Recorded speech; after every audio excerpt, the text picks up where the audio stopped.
Muchas bendiciones, mujeres y su palabra. Soy Ariani Sojo y hoy nos encontramos iniciando un nuevo libro. El libro de Job es un libro muy popular. Definitivamente las historias de las pruebas de Job siguen teniendo un atractivo universal, ya que es un ejemplo y una muestra de que todos sufrimos en la vida. Pero antes de comenzar, vamos a darle la gloria y la honra al Señor y le vamos a pedir a Él que Él tome el control de este tiempo. Padre Celestial, en el nombre de Jesús, Señor, nos presentamos en este momento delante de ti. Nos consagramos, Señor, para escudriñar tu palabra. Hoy nos da la oportunidad de iniciar un nuevo libro. Y por eso estamos agradecidas contigo, Señor, por tu bendición, por tu amor, por tu misericordia. Gracias, Señor, por la bendición que nos das. Hoy, Señor, yo sé que al terminar este libro vamos a poder declarar, como dice el libro de Job, Jehová dio y Jehová quitó, sea el nombre de Jehová bendito. Este libro va a ser un libro que nos va a enseñar, nos va a llenar de fe, de esperanza y nos va a sostener aún más de tu mano. Nos despojamos de toda distracción, de todo peso, de toda carga y anulamos y cancelamos todo lo que el enemigo quiera traer para distraernos de este tiempo en el nombre poderoso de Jesús. Amén y amén. Bueno, el autor del libro de Job es un autor desconocido.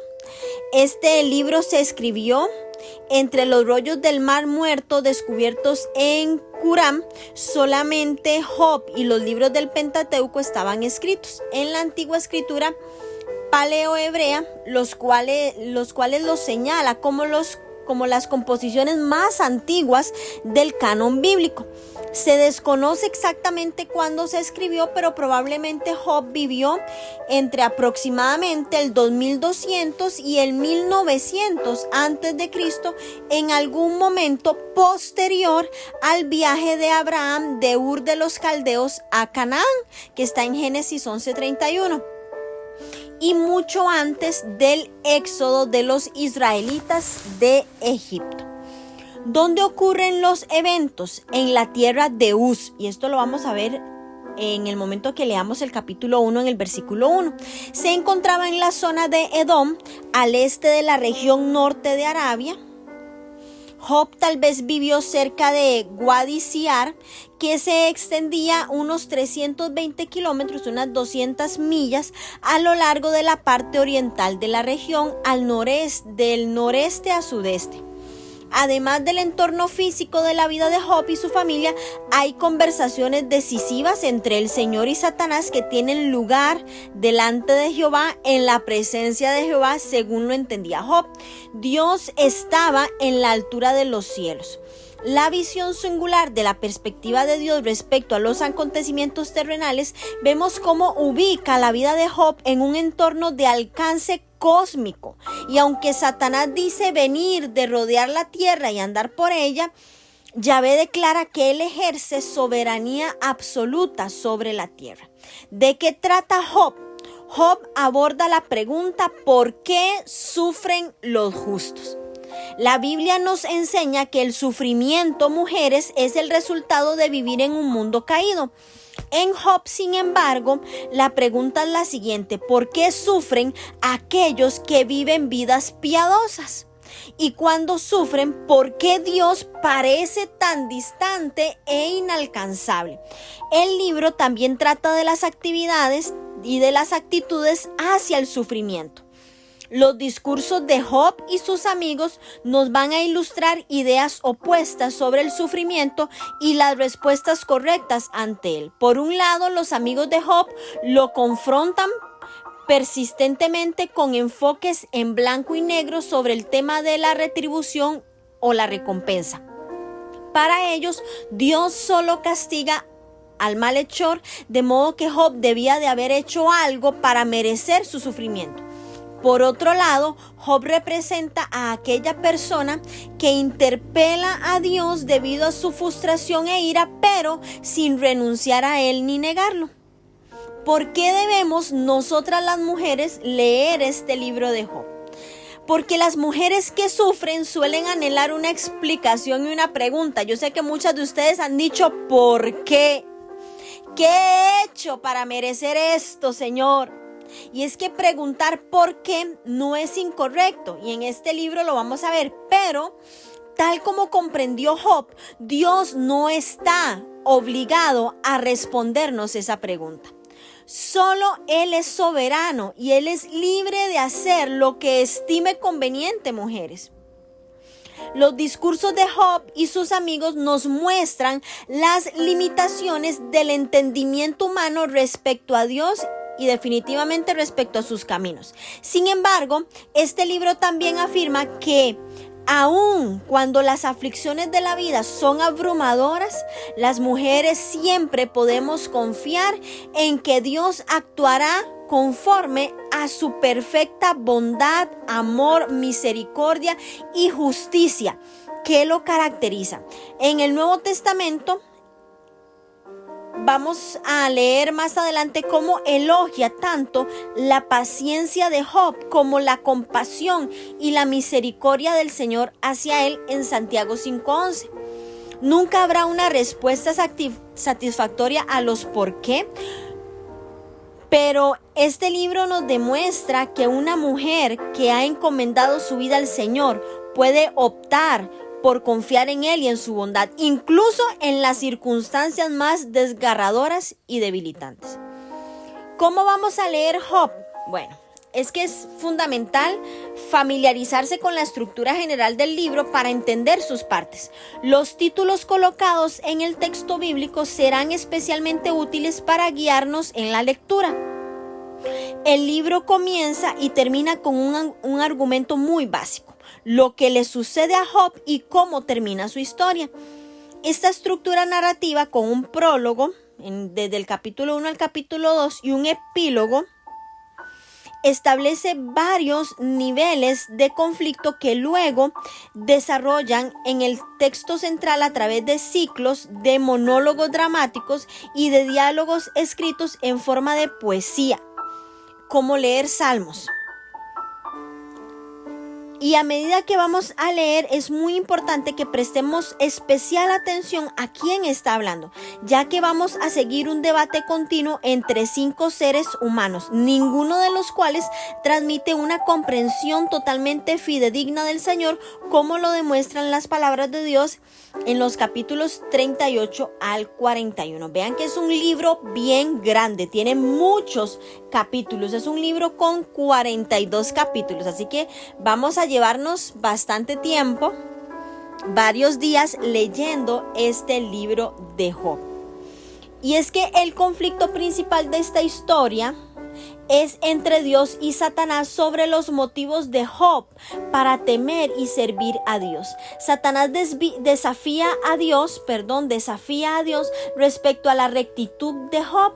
Dios está de acuerdo con la prueba y el mundo de Job da un vuelco. Otro conflicto se da entre Job y sus amigos, con quienes los desacuerdos teológicos se vuelven intensos. Sin embargo, tal vez el conflicto más interesante tiene lugar dentro del mismo Job, mientras trata de comprender cómo se relaciona su sufrimiento con la justicia de Dios. Y cada uno de estos conflictos se resuelve finalmente en el capítulo 42, cuando Job se arrepiente de hablar de Dios desde su ignorancia. Dios restaura la salud y las bendiciones de Job y reprende a sus amigos. Y como parte de la literatura sapiencial de la Biblia, Job también aborda el conocimiento de la verdad de Dios y su aplicación a la vida. Vamos a ver cómo este libro sostiene que debe conocerse a Dios por la fe hasta el punto en el que Él se nos revele, y elogia la perseverancia en la fe. Critica sustituir el conocimiento personal de Dios por el conocimiento acerca de Él. Porque nosotras podemos leer la Biblia y tener conocimiento de Dios, pero no conocerlo realmente a Él. Entonces, este tema se aborda en este libro. Vamos a leer Job en oración y vamos a pedirle constantemente a Dios que corrija y profundice nuestra comprensión de Él, de modo que transforme nuestra vida y nuestro testimonio de su fidelidad. Desde el capítulo 1 al capítulo 2 vamos a leer el prólogo, que es una introducción.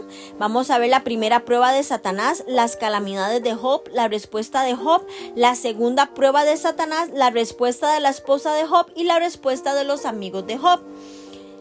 En la segunda parte, que es la primera serie de diálogos que va desde el capítulo 3 hasta el capítulo 14, vamos a ver las palabras de Job, las palabras de Elifaz, la respuesta de Job a Elifaz, las palabras de Bildad, la respuesta de Job a Bildad, las palabras de Zofar y la respuesta de Job a Zofar.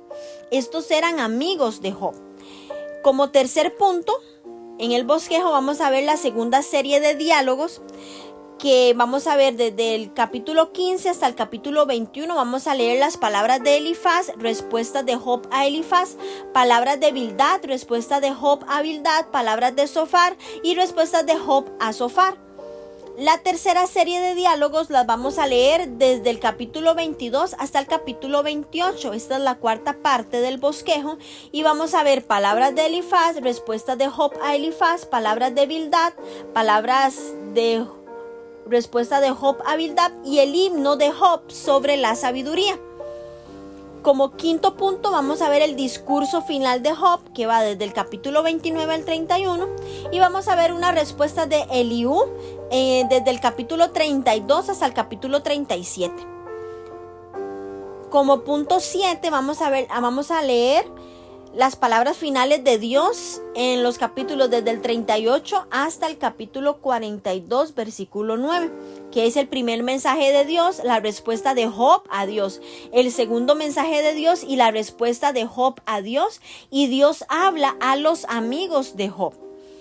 Y en el punto número 8, aquí nos vamos a encontrar ya el epílogo, que es la restauración y vindicación de Job en el último capítulo 22.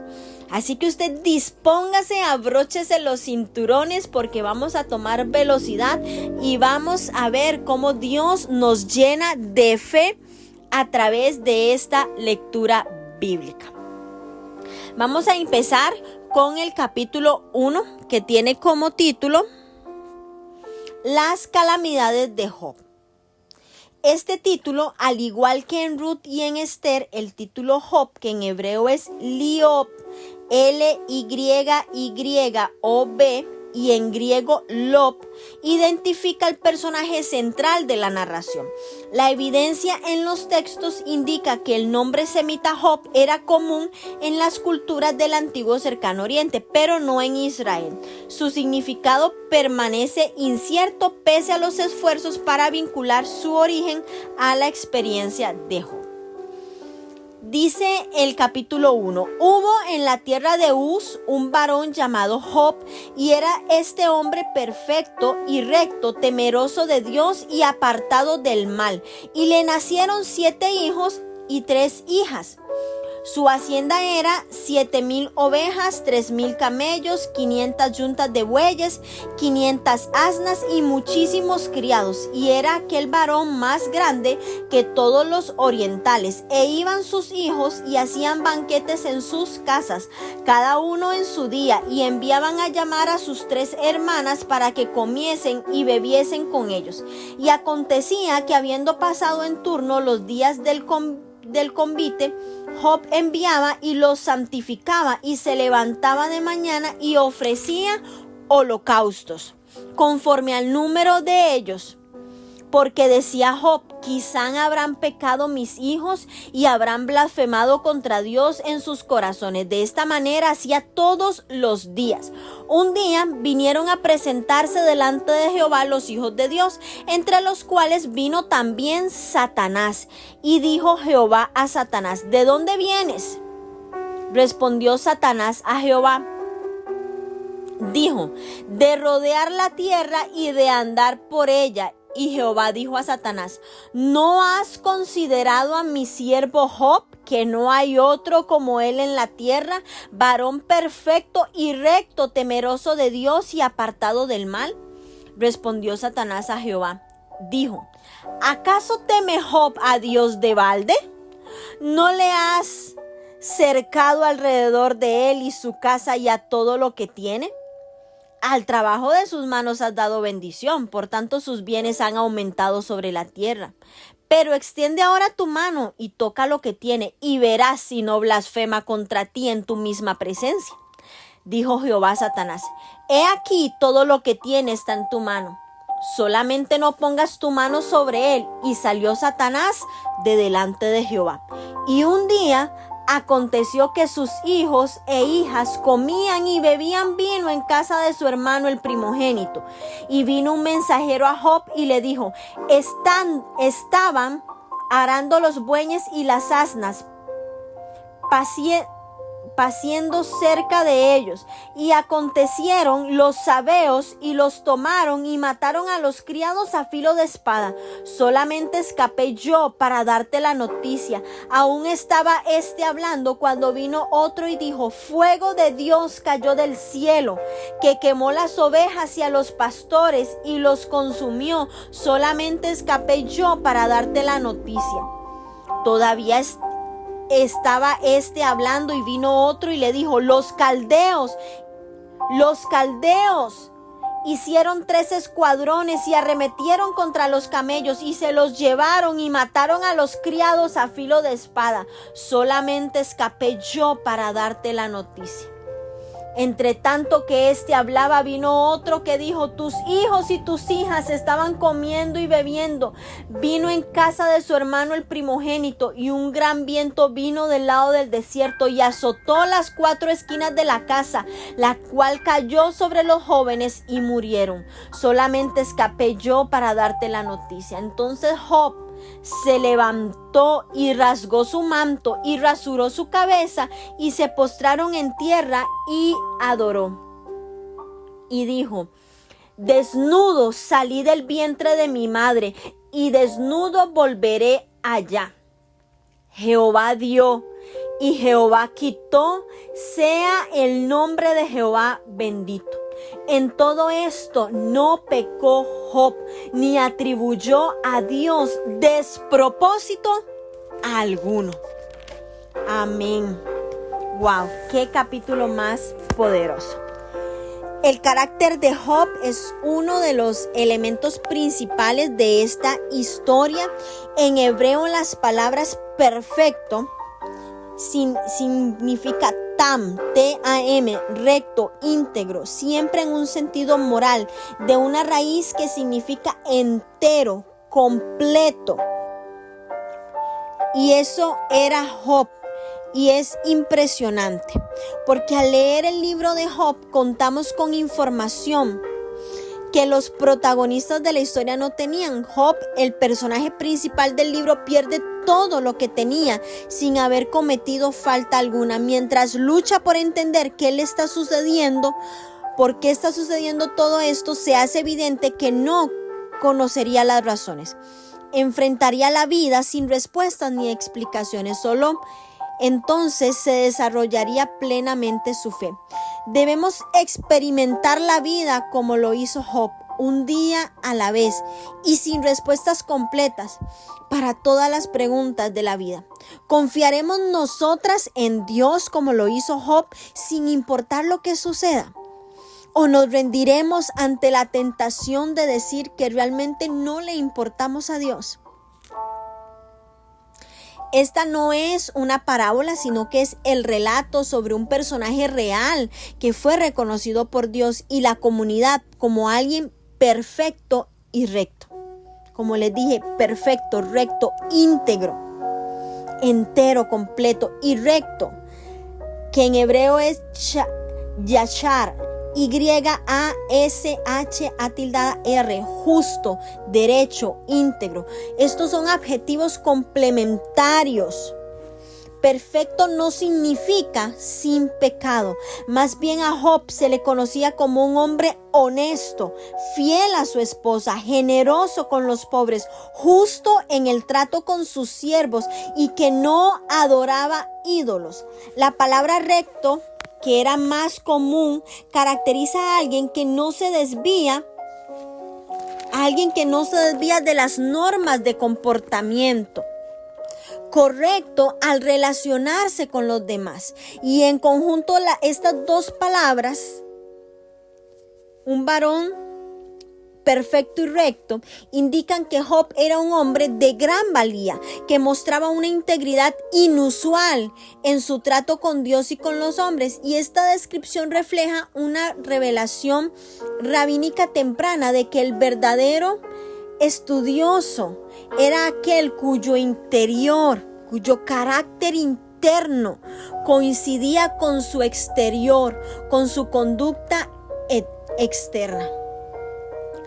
Y yo creo que así debe ser una verdadera hija de Dios, que su carácter interno coincida con su exterior.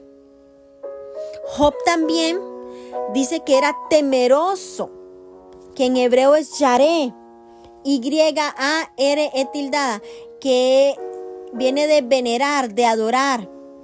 Entonces él adoraba a Dios, estaba apartado de mal. Otra descripción asociada era que Job era un hombre justo que honraba y obedecía al Dios al mismo tiempo que rechazaba la maldad de la época.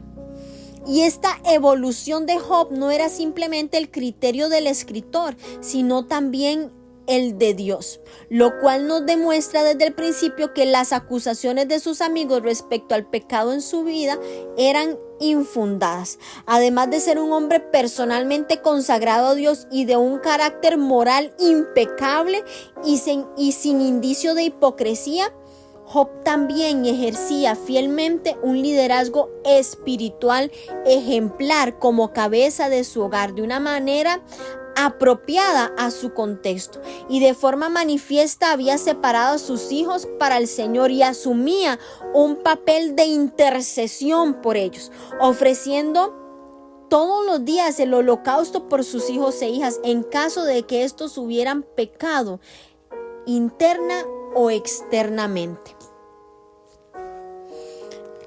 La ubicación de la tierra de Uz, como les hablé al principio, solo sabemos que tenía muchos pastizales, campos de cultivos. Estaba localizada cerca del desierto y estaba suficientemente cerca de los sabeos y de los caldeos como para ser atacada. Además de que Job se menciona a Uz en Jeremías, la mayoría de los eruditos piensan que Uz estaba localizada cerca de Canaán, donde vivían los judíos, aquellos a quienes Dios se les había revelado antes. Cuando vemos la calamidad y el sufrimiento en el libro de Job, debemos recordar, mujeres, que vivimos en un mundo caído, donde no siempre es recompensado el buen comportamiento, ni castigadas las malas acciones. Cuando vemos prosperar a un notorio criminal o a un niño inocente sufrir, decimos, esto está mal. Y lo está. El pecado ha torcido la justicia y ha hecho que nuestro mundo sea imprevisible y que sea feo. El libro de Job nos muestra a un buen hombre sufriendo sin ninguna razón aparente. Tristemente, nuestro mundo es así.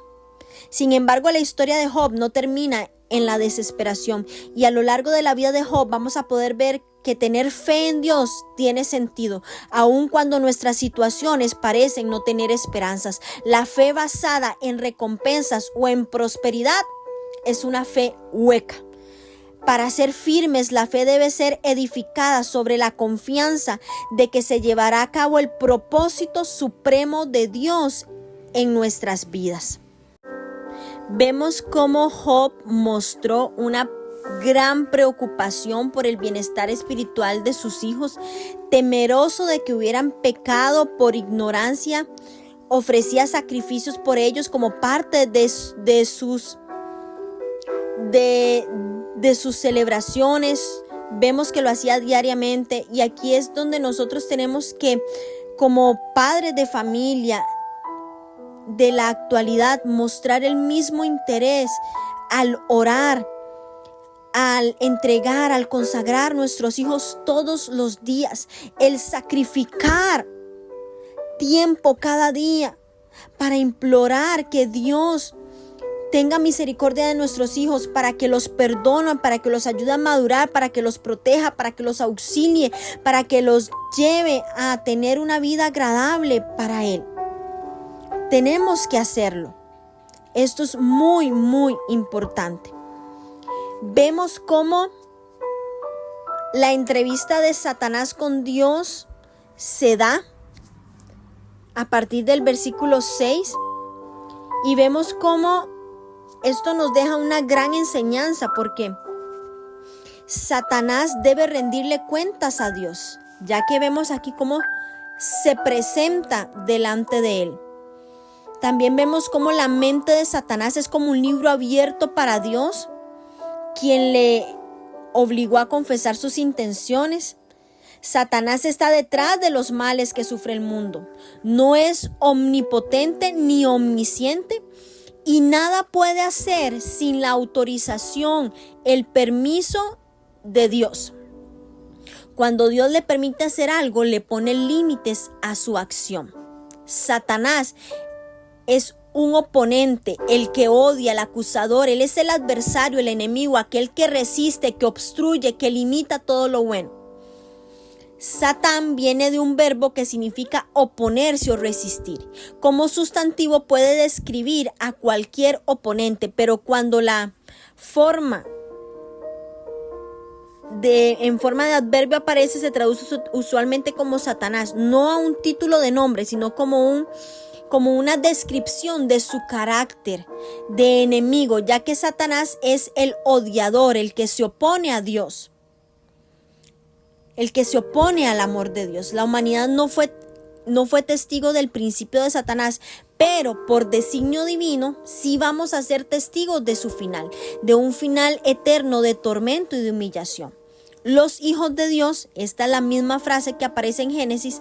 Aquí, sin embargo, su significado apunta claramente a los seres celestiales o ángeles creados por Dios para que les sirvieran.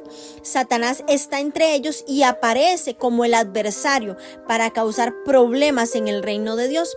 La Biblia habla de otros concilios celestiales en donde los ángeles planean sus actividades en la tierra y donde se requiere que los ángeles den cuenta de sus acciones, debido a que Dios es el creador de todos los ángeles, tanto de los buenos como de los malos. Él tiene el poder y la autoridad sobre ellos. Satanás, recordemos que era originalmente un ángel de Dios, sin embargo su propia soberbia lo corrompió y ha sido malo desde su rebelión en contra de Dios. Satanás considera a Dios como su enemigo, trata de obstaculizar la obra de Dios. Él trata que la gente no cumpla el propósito de Dios, está limitado por el poder de Dios y solo puede hacer lo que le es permitido. A Satanás se le llama el adversario o el acusador porque busca activamente a las personas para atacarlas con la tentación y porque quiere hacer que la gente odie a Dios, y esto lo lleva a cabo por medio de mentiras y engaños. Job, un hombre justo e irreprochable que había sido grandemente bendecido, era el blanco perfecto para Satanás. Cualquier persona que esté comprometida con Dios debería esperar los ataques de Satanás. ¿Por qué? Porque este odia a Dios y también odia a sus hijos. Vemos que de esta conversación aprendemos mucho sobre Satanás. Número 1, que él debe rendir cuentas a Dios. Todos los seres angelicales, buenos y malos, tienen la obligación de presentarse delante de Dios. Dios sabía que Satanás quería atacar a Job. Segundo, Satanás puede estar solo en un lugar a la vez. Sus demonios lo ayudan en su trabajo, pero como ser creado es limitado. Número 3, Satanás no puede penetrar en nuestra mente o predecir el futuro. Si pudiera, hubiera sabido que Job no se quebrantaría ante la presión. 4, debido a que Satanás no puede hacer nada sin la autorización de Dios, la iglesia puede vencer sus ataques por medio del poder de Dios. Número 5, Dios siempre pone limitaciones a lo que Satanás puede hacer. La respuesta de Satanás a la pregunta de que Dios nos dice que Satanás es real y muy activo en la tierra. Saber esto acerca de nuestro adversario debe hacer que pertenezcamos acerca del único que es mayor que él, Dios mismo.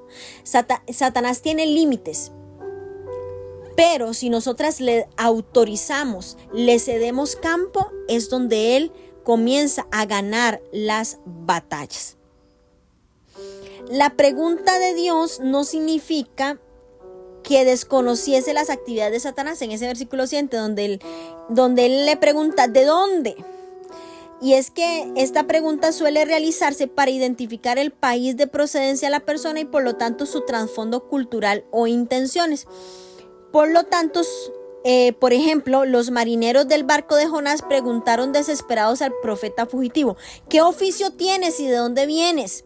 ¿Cuál es tu tierra y de qué pueblo eres? Una respuesta vaga a esta pregunta da a entender un intento de engañar y una consecuencia culpable vemos también en 2 Reyes 20:14.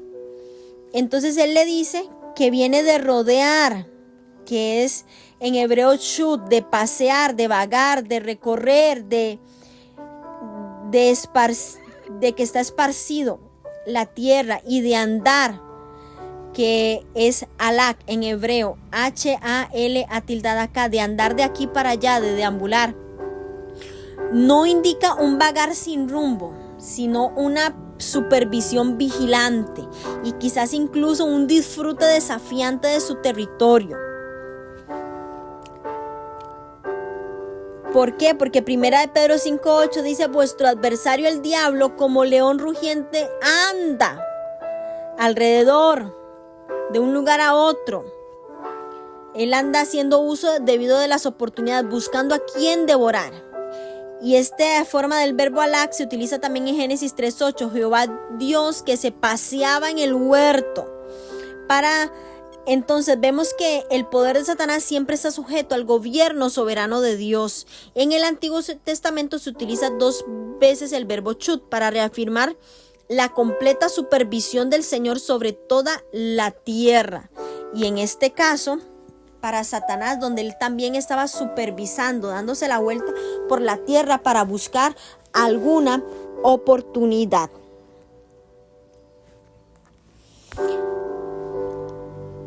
Dice el versículo 8, mi siervo, que era uno de los títulos más honorables que alguien podía recibir del Señor.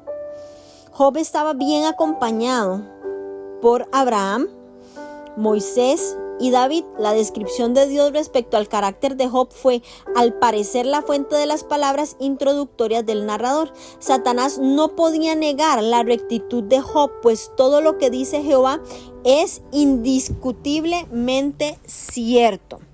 Dios mismo declara que Job era perfecto, recto, y así y todo vemos que él le somete a prueba, no a causa de sus pecados, sino a pesar de su rectitud. La prueba perseguía dejar establecida la rectitud de Job, así como de darle una visión más profunda de la naturaleza de Dios y una más clara comprensión de la condición humana. Mientras que Satanás se proponía demostrar que Job era un pecador, la meta de Dios era poner de manifiesto para siempre la sinceridad de la fe de Job. Mujeres, Dios no permite que se nos pruebe para ver si fallamos, no, sino para fortalecer nuestra fe. La prueba es, de hecho, una manifestación de la confianza de Dios en nuestra fidelidad e integridad. Vean esto y quiero que se lo graben en su corazón. Grábese esto muy, muy, muy en su corazón. Porque Dios no permite que se nos pruebe para ver si fallamos, sino para fortalecer nuestra fe. Porque la prueba es, de hecho, una manifestación de la confianza de Dios en nuestra fidelidad e integridad. Job era un modelo de confianza y obediencia a Dios. Por lo tanto, Dios permitió que Satanás lo atacara de una manera especialmente severa.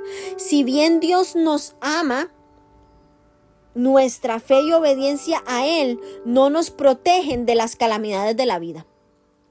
Los reveses, las tragedias y las penas golpean de igual manera a las que son cristianas como a las que son inconversas.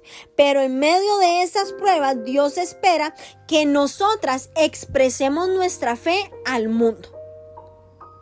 Ahora, la gran pregunta es, ¿cómo estamos respondiendo ante los problemas? porque muchas veces nos pasamos haciendo la misma pregunta. ¿Por qué yo? ¿Por qué yo otra vez? O le decimos al Señor, úsame en medio de esta prueba. No es tan fácil. No es tan fácil. Satanás cuestionó los motivos de Job y acusó a Dios de haber cercado, del hebreo suk, S-U-K, de guardar, de proteger con un vallado alrededor a Job y su casa. Y tras sugerir que Job se apartaba del mal solamente para seguir recibiendo las bendiciones de Dios. Vemos que de balde, sin motivo, implica que las buenas obras de Job obedecían a motivos egoístas, es decir, perseguían obtener las bendiciones y la protección de Dios. Satanás atacó las motivaciones de Job al acusarlo de ser recto solo por no tener razón alguna para volverse en contra de Dios. Desde que comenzó a seguir a Dios, todo lo que hacía le había salido bien, y Satanás quería probar que Job lo adoraba, que adoraba a Dios no por amor, sino porque Dios le había dado mucho. Y esta declaración de Satanás hacia Dios es un análisis preciso del por qué mucha gente confía en Dios. Estos son creyentes por interés. Siguen a Dios solo cuando todas las cosas van bien o por lo que pueden obtener. La adversidad destruye esta fe superficial, pero fortalece la fe verdadera al hacer que los creyentes profundicen sus raíces en Dios para poder soportar las tormentas.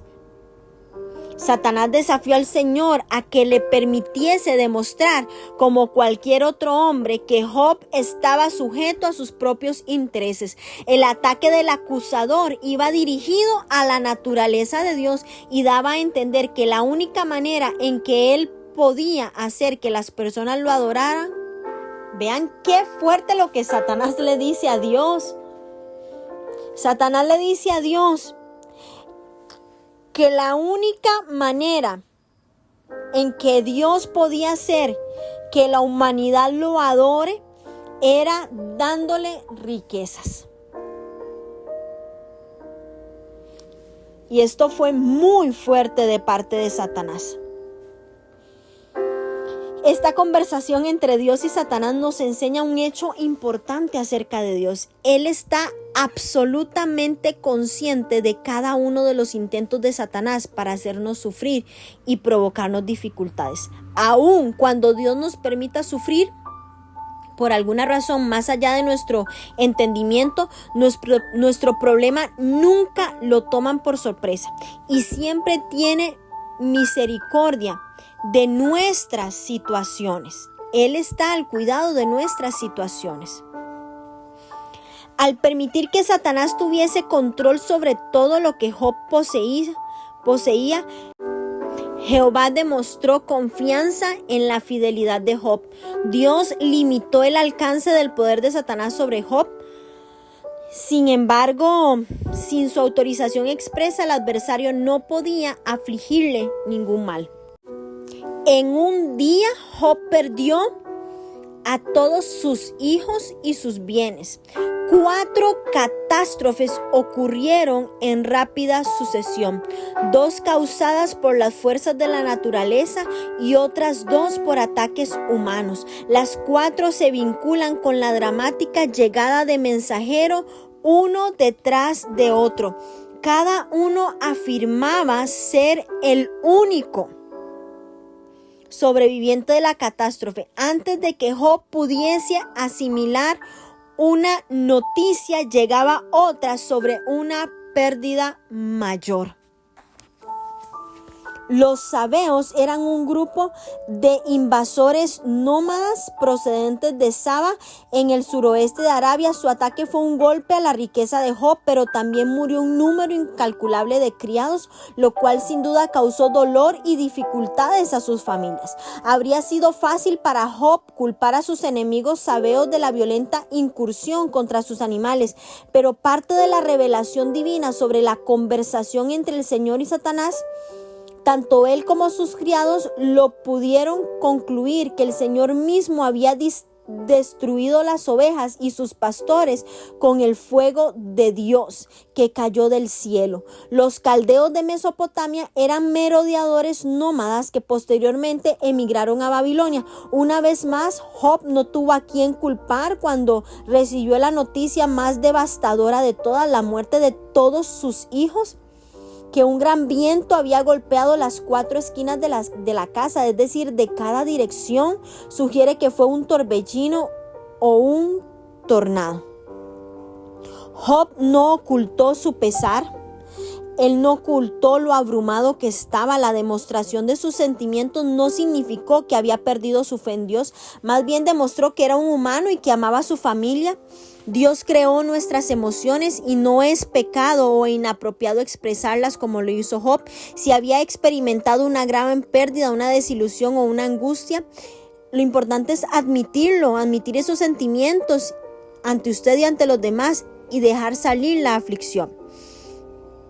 Job perdió todo, él se rasga la ropa y era una forma de expresar públicamente un gran duelo. Afeitarse la cabeza simbolizaba que había perdido la gloria, y al postrarse en el suelo ante Dios, Job reconocía la soberanía divina y adoraba al Señor a pesar de estas catástrofes. Vemos que en su respuesta poética Job admitió que había venido al mundo desnudo, sin nada, y que sin nada lo abandonaría. Y al parecer Job había pasado esta primera prueba. Su reacción ante esta catástrofe perdida demostró su fidelidad a Dios.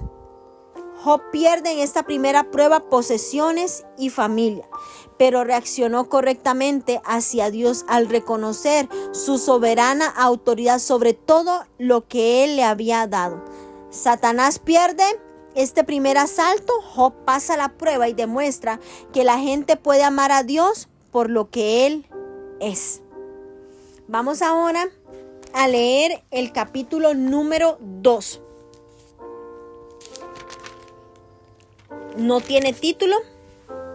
Y dice: aconteció que otro día vinieron los hijos de Dios para presentarse delante de Jehová, y Satanás vino también entre ellos presentándose delante de Jehová.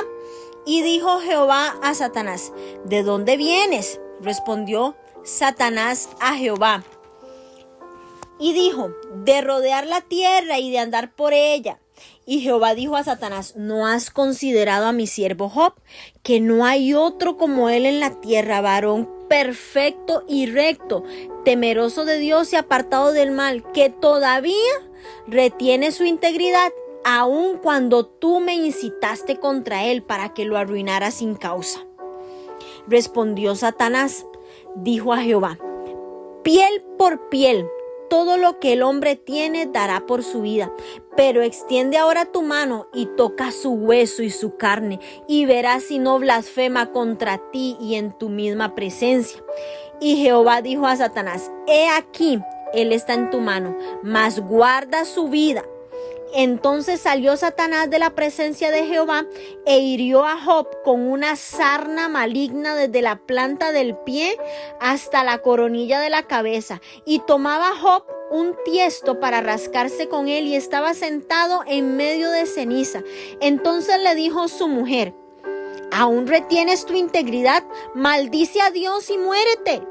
Y él le dijo: como suele hablar cualquiera de las mujeres fútuas has hablado. ¿Qué? ¿Recibiremos de Dios el bien y el mal no lo recibiremos? En todo esto no pecó Job con sus labios. Y 3 amigos de Job, Elifaz temanita, Bildad suita y Zofar Naamatita, luego que oyeron todo este mal que le había sobrevenido, vinieron cada uno de su lugar, porque habían convenido en venir juntos para condolerse de él y para consolarle, los cuales, alzando los ojos desde lejos, no lo conocieron y lloraron a gritos. Cada uno de ellos rasgó su manto y los tres esparcieron polvo sobre sus cabezas hacia el cielo. Así que se sentaron con él en tierra por 7 días y 7 noches, y ninguno le habló palabra, porque veían que su dolor era muy grande. Amén. En este capítulo 2 vemos cómo Satanás se vuelve a presentar delante de Dios. Y es que, ¿puede Satanás persuadir a Dios para que cambie sus planes? Bueno, al principio Dios dijo que no quería que se dañara físicamente a Job, pero luego decidió permitirle. Satanás no puede persuadir a Dios para que vaya en contra de su carácter. Dios es completa y eternamente bueno, pero en este caso estuvo dispuesto a proseguir con el plan de Satanás debido a que conocía el final de la historia de Job. Dios no puede ser engañado por Satanás. El sufrimiento de Job fue una prueba para él, Satanás y nosotros, pero no para Dios. Dios sabía lo que estaba haciendo. Y yo sé que usted se puede estar haciendo la misma pregunta que me he hecho yo. ¿Por qué sufren los justos? Y es que esta pregunta es retórica, porque Job expresa uno de los mensajes principales de este libro. La respuesta implica es que deberíamos aceptar tanto el bien como el mal, dice el versículo 10 de este capítulo 2. En tiempos de dolor y de celebración, debemos de confiar plenamente en Dios. Debemos de depender de Él. Y tenemos que pensar sobre Él de una forma adecuada. La teología de Job es coherente con la revelación de Dios sobre sí mismo en la Escritura. Como creador, Él es el único Dios, ninguno más hay aparte de Él. Y Yahvé declara su soberanía absoluta para hacer la paz y crear la adversidad a su discreción. Dios no solo es soberano y omnipotente, sino que también es plenamente justo. El apóstol Juan declaró: Dios es amor, porque así es Él. En el Sermón del Monte, Jesús afirma que el Padre hace salir su sol sobre malos y buenos, y que hace llover sobre justos e injustos, en Mateo 5:45. La capacidad para soportar la tragedia no depende de las circunstancias, sino del cimiento de la vida de una persona. Una persona o una mujer prudente oye la palabra de Dios y las hace. Una mujer insensata oye sus palabras, las palabras de Dios, pero no las hace.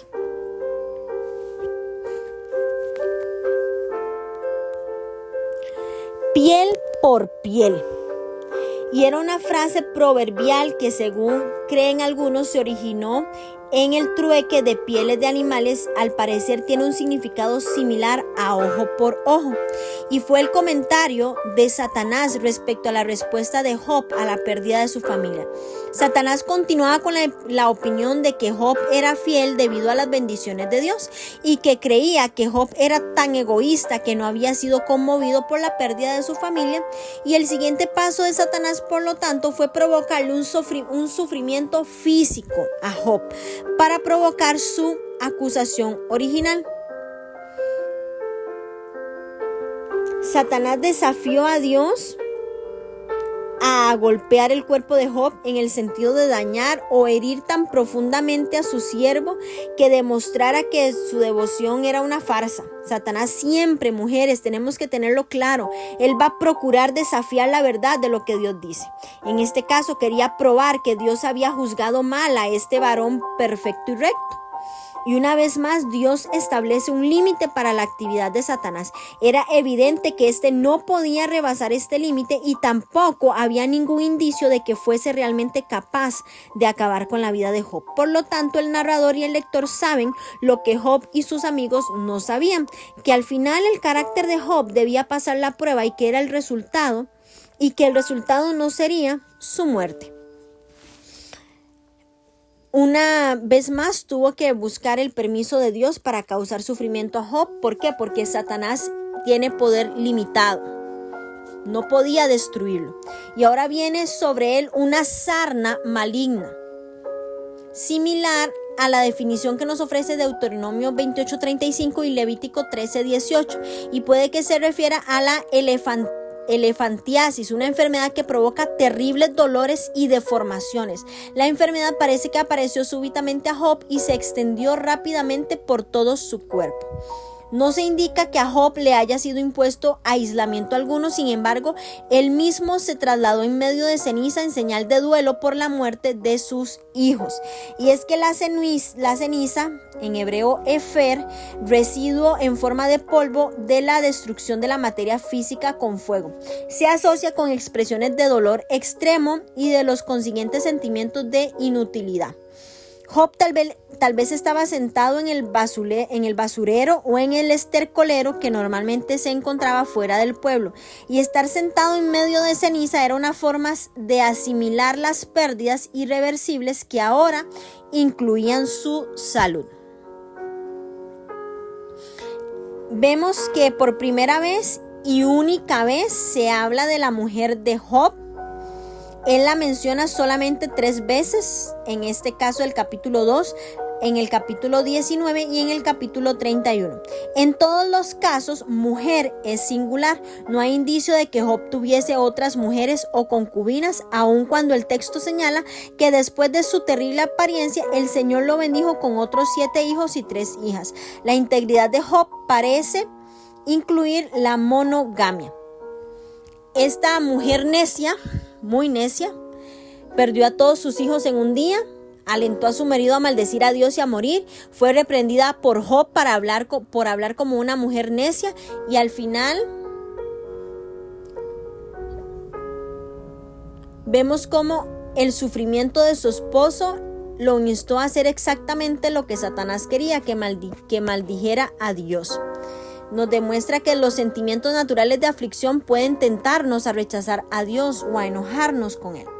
La mujer de Job lo instaba a que hiciera lo que quería Satanás, y aunque la palabra hebrea barak se traduce normalmente como bendecir, sobre todo cuando tiene Dios como el objeto, la esposa de Job la usó en este contexto como un eufemismo, para evitar decir maldice, lo que realmente quería expresar, algo que en su cultura nadie debía decir nunca. La idea era que Job renunciara a Dios, no que blasfemara contra él. En esta contienda entre la resignación o represalias, hacer cualquiera de las dos cosas significaría concederle la victoria al sufrimiento y la muerte. Y aunque la mujer de Job estaba quizás tan desolada como él por la pérdida de los hijos y sus bienes, sus palabras muestran el contraste entre su evidente resentimiento hacia Dios y la resignación de su marido a la soberanía de Dios. Aquí vemos 2 tipos de personas. Job parecía sorprendido. Las palabras de ella, que sonaban más como las de las mujeres fatuas, de las mujeres impías y irreverentes, que las de su esposa, revelaban falta de fe y falta de discernimiento. Y la misma palabra hebrea Nabal también describe a los incrédulos que niegan la existencia de Dios y que los injurian. La mujer de Job reconoció que el sufrimiento adicional de su marido era una prueba de su integridad, de su inocencia, de su honradez, de su sencillez, lo cual habla a favor de ella. Lo que dijo era lógico, pero su teología no reflejaba con precisión el carácter de Dios. Su razonamiento era que si su marido era realmente inocente, como afirmaba, Dios estaba siendo injusto al premiar la fidelidad con tanto sufrimiento. En este caso, su integridad no valía nada. Vemos ya en este capítulo 2 cómo se presentan Elifaz, que era de Tamán, en Edom, al sudeste del Mar Muerto. Algunos sugieren que era descendiente cercano del hijo primogénito de Esaú, llamado también Elifaz, uno de cuyos hijos era Temán. Sin embargo, esta posibilidad depende de la fecha en que vivió Job, pues la escritura no ofrece evidencia sólida al respecto. Bildad era de Suac, lo que posiblemente indicaba una conexión con Sua, el hijo menor de Abraham y Cetura, y Zofar era de Naamat, cuya ubicación no se ha determinado, probablemente condolerse, es decir, consolar a alguien mostrando la tristeza del cuerpo. Incluía sacudir la cabeza y balancear el cuerpo como muestra de emociones intensas. Job estaba casi irreconocible a causa de la enfermedad. Sus amigos se horrorizaron al verlo y reaccionaron según la costumbre de la época. En primer lugar, ¿qué hicieron? Lloraron a gritos, lo que demuestra una gran tristeza. Después cada uno rasgó sus vestiduras, como lo había hecho Job, y esparcieron polvo sobre sus cabezas, que es tierra sobre sí.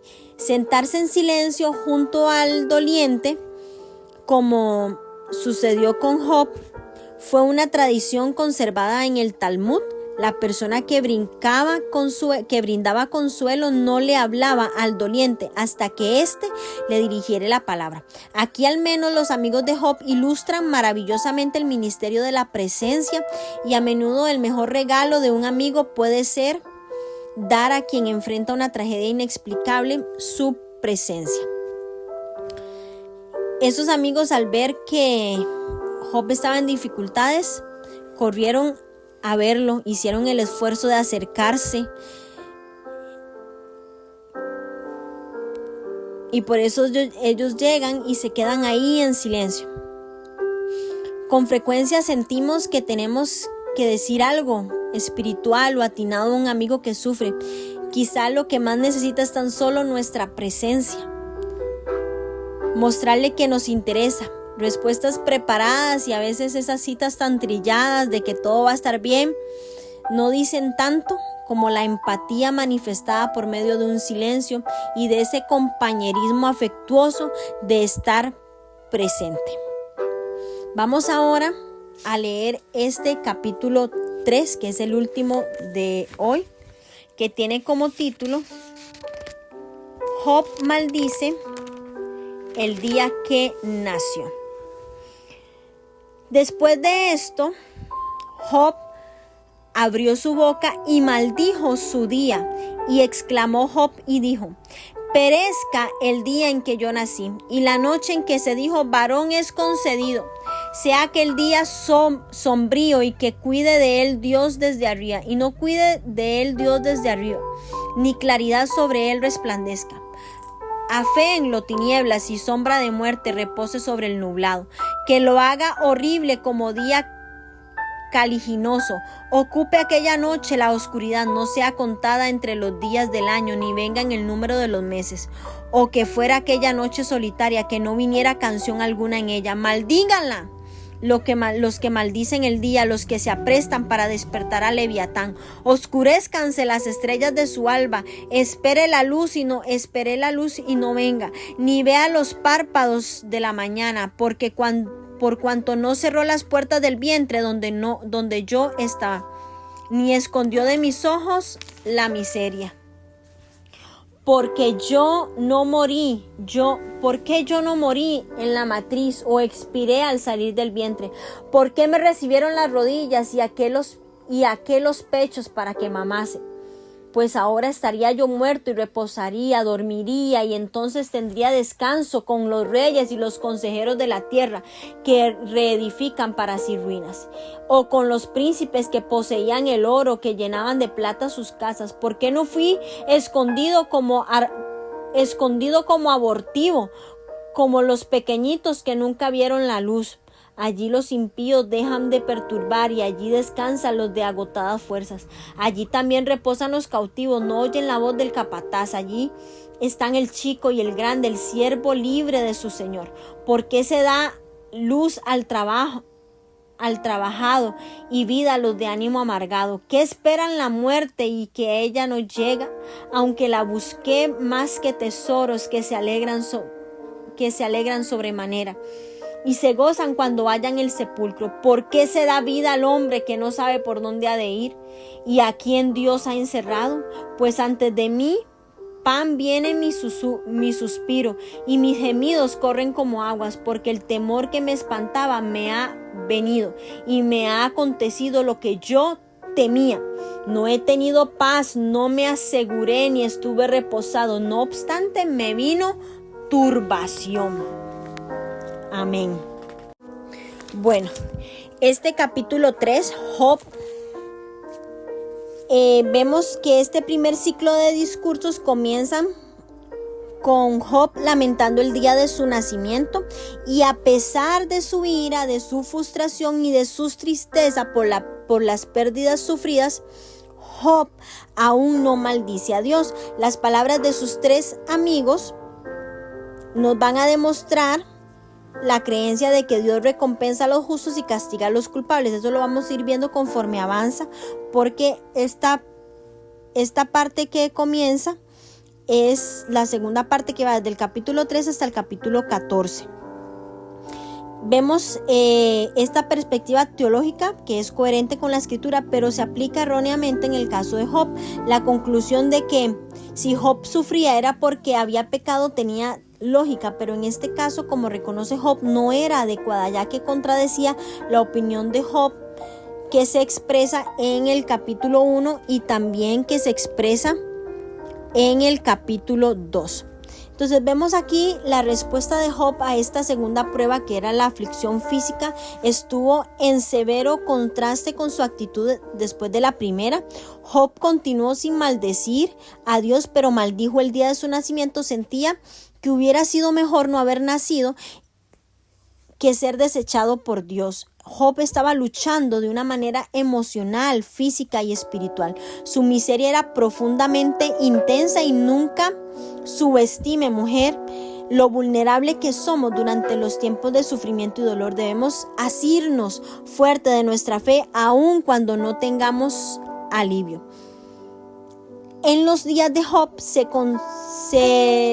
contrataba gente para echar maldiciones. Job dice que le habría gustado que los adivinos hubiesen llamado a Leviatán, que es el monstruo del mar, para que se lo tragara el día que había nacido. Leviatán es un monstruo marino que, según la mitología antigua, se tragaría el sol o la luna. Esta es una expresión poética para indicar que se revertía la creación, y por lo tanto se evitaba el nacimiento de Job y por consiguiente su desgracia. Job se niega a maldecir, pero maldijo. ¿Qué quiere decir eso? Que despreció, que habló a la ligera del día en que nació y de la noche en que fue concebido, lo que indica la creencia de que su vida había comenzado con la concepción y no simplemente al nacer. Vean qué revelación tenemos aquí. El clamor de Job se repite en varias frases construidas una sobre la otra, con imágenes de una reversión de la creación, de las tinieblas de la muerte que vencen a la luz de la vida. Varias palabras expresan este concepto. La palabra hebrea traducida como sombrío y también como tinieblas se utiliza al menos 25 veces en Job, y a menudo como una metáfora de la muerte, la destrucción o la ignorancia de los caminos de Dios. Job quería que tinieblas y sombra de muerte, profunda oscuridad o la más profunda oscuridad, el día de su nacimiento, si la muerte hubiese eclipsado ese día, Job no habría vivido para sufrir tanto dolor. Los pueblos antiguos consideraban que un eclipse de sol, un día caliginoso, oscurecimiento de luz de día, era un signo de fatalidad o calamidad inminente. Job quería que tal oscuridad hiciera horrible, aterrorizar, espantar, asustar la noche que fue concebido. Se personifica la oscuridad al desear que ésta ocupe aquella noche de la concepción de Job. Y Job ansiaba que las estrellas que brillaban en el alba de su concepción se oscurecieran, es decir, que esas luces se extinguieran. Deseaba que aquella noche hubiese sido solitaria, estéril, desolada, sin canción alguna que anunciara su nacimiento. Tras su deseo de borrar su comienzo en el tiempo, Job desencadenó la inevitable pregunta generada por el sufrimiento: ¿por qué no morí? ¿por qué no expiré al salir del vientre para salvarme de este sufrimiento? Job imaginaba la muerte como un alivio. ¿Cuántas veces hemos pensado eso? Reposaría, dormiría y entonces tendría descanso y sería recordado con los ricos y famosos. Un total engaño. Otra pregunta, ¿por qué no fui escondido como abortivo? Job imaginaba la muerte como una liberación de los problemas causados por los impíos, del cansancio, del cautiverio, de la opresión. No reconocía que su madre había sufrido si él hubiese muerto al nacer. La otra pregunta, ¿por qué la persona que desea la muerte no puede encontrarla? Job se refiere a sí mismo como aquel a quien Dios ha encerrado, aquel que Dios ha confinado. Y Satanás utilizó una palabra relacionada cuando afirmó que las bendiciones de Dios habían cercado a Job, que lo protegían. Y en ambos casos Dios había establecido un límite para Satanás. No podía superar y que a la vez impedía salir a quien estaba dentro. Job estaba experimentando un dolor físico extremo, así como también el dolor de haber perdido su familia y sus posesiones. Y no se le puede culpar por desear esta muerte. El dolor de Job colocó su fe en una encrucijada al desbaratar muchas de las ideas erróneas que tenía acerca de Dios. Su desesperación más profunda lo llevó de regreso al momento del fundamento de su fe en Dios. Y en este momento él solo tenía dos opciones: maldecir a Dios y rendirse, o confiar en Dios y obtener fortaleza continua. No había otro camino para él. Y no hace falta especular sobre si los temores de Job dieron lugar a este dilema. Lo anterior del relato aclara que la tragedia tuvo su origen en la iniciativa de Satanás, no en las vacilaciones o temores de Job. Sin embargo, Job reconoce sus temores y una tendencia innata a nuestra condición humana, y es que ellos no reflejan su incomprensión de la naturaleza de Dios, sino su comprensión de lo impredecible del devenir humano. Job derrama un torrente de dolor y de amargura. ¿Y cuántas veces nosotros hemos estado en esa condición, verdad? Y de nuestra boca lo único que sale es dolor y amargura. Se considera a sí mismo una víctima con ansias de descansar. No maldice a Dios como Satanás hubiera querido que lo hiciera, pero sí maldice la hora en que él mismo fue concebido y nació. Este exabrupto puede ser considerado una forma de apelar a la compasión y a la simpatía de sus amigos. Pero vamos a ver qué sucede con la vida de Job más adelante en los próximos capítulos. Así que sigamos leyendo la palabra de Dios, porque yo sé que vamos a seguir aprendiendo muchísimo de esto. Un tiempo para tomarnos de la mano de Dios, para recapacitar y examinar cómo está nuestra fe hoy.